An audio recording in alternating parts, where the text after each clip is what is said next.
Hi, my name is Laura Farrell, and the article that I chose to talk about is titled J&J Hires Chief Design Officer. And the article discusses Johnson & Johnson's decision to hire a Chief Design Officer. Before now, they've had a small design team that was focused on a few of their consumer goods and improving the design of those, but they didn't actually have a whole branch dedicated to doing so. So with the hiring of this executive, they will now have that, as well as employees underneath him, working to improve the design of many of Johnson & Johnson's products.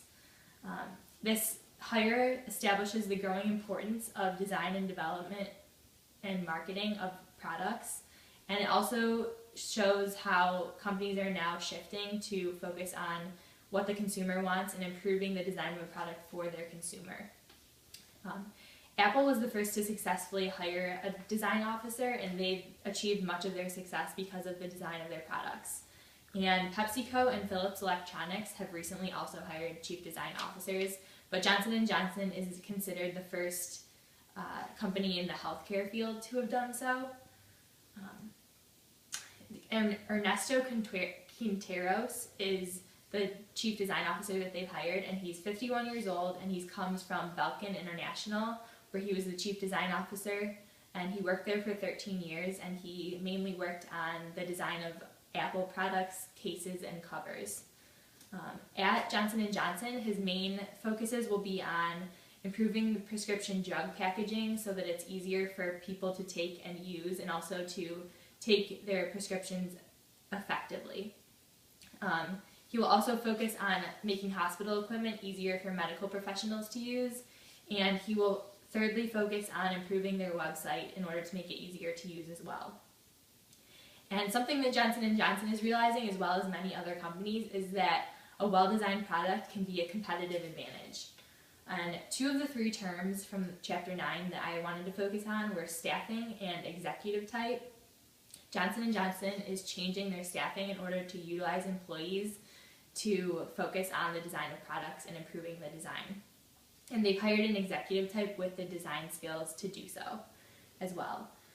And one of my largest takeaways from this article was the link between marketing and manufacturing. And I think this often presents a lot of challenges for companies because there's often a lack of communication between the two. So I almost saw the establishment of this whole design branch as a link between manufacturing and marketing. So for example, if you can't manufacture a product without flaws, then it's not as valuable.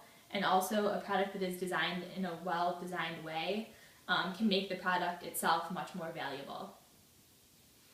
And the third term I wanted to talk about was total quality management.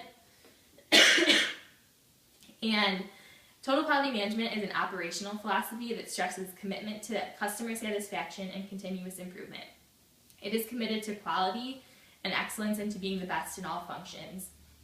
And there are 4 objectives to TQM, and they are better, less variable quality, quicker, less variable response in processes to customer needs, and greater flexibility in adjusting to customers' requirements, and lower costs through quality improvement. And the article didn't explicitly state that this was a philosophy that Johnson & Johnson was using, but I thought it fit perfectly with everything that the article discussed that they were trying to do.